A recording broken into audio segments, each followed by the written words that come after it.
आज दिनांक 16 मार्च. आजच्या प्रवचनाचा विषय प्रपंचातली आसक्ती कमी कशी होईल.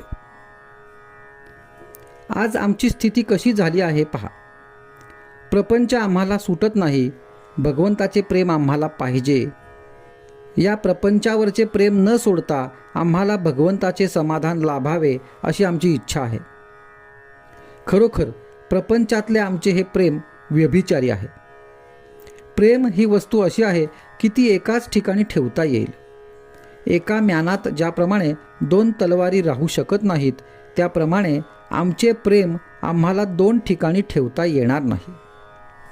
आमचे खरे सुख एका भगवंताजवळच आहे आणि ते मिळविण्यासाठी आम्ही प्रपंच सोडायलाच पाहिजे असे नाही.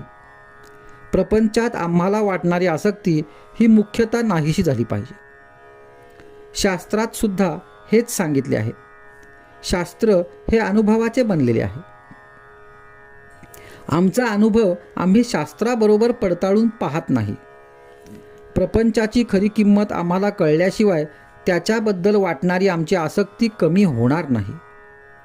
आज प्रपंचात सुख नाही हे अनुभवाला येऊनही त्याची आसक्ती आम्हाला सुटत नाही.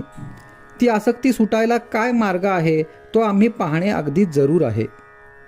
प्रपंचाची आम्हाला गरज किती आहे. एखादा मनुष्य फिरायला जाताना हातात काठी घेतो.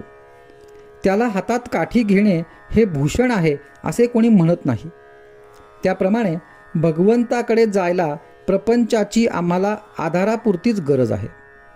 हा प्रपंच करीत असताना त्याची आसक्ती कमी होऊन भगवंताचे प्रेम येण्यासाठी शास्त्रांनी घालून दिलेली बंधने आम्ही पाळली पाहिजेत आणि त्यासाठी आपले आचार विचार आणि उच्चार आम्ही सांभाळणे जरूर आहे.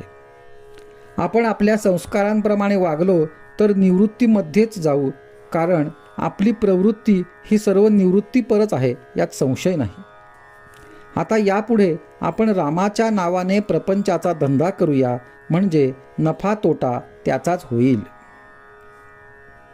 प्रपंचात सदाचाराने वागावे. सदाचार हा मूळ पाया आहे. नीतिधर्माचे आचरण असावे. नीतिधर्माची बंधने ही आमचे विकार आवरण्यासाठीच आहेत. विचाराने अत्यंत पवित्र असावे. कोणाचा द्वेष मत्सर करू नये आणि दुसऱ्याचे अहित चिंतू नये. उच्चार तर फार सांभाळले पाहिजेत. नेहमी सर्वांशी गोड बोलावे. ज्या जिभेने आपण भगवंताचे नाम घेतो त्या जिभेने दुसऱ्याचे अंतःकरण कधीही न दुखावेल याची खबरदारी घ्या. अंतःकरण दुखवीत असताना त्याच्या ठिकाणी वास करीत असलेल्या भगवंतालाच आपण दुखवीत असतो, हे ध्यानात धरा. आजचा सुविचार. प्रपंचातले आपले मन आपण काढून भगवंताकडे लावावे. तसे करण्यात समाधान आहे.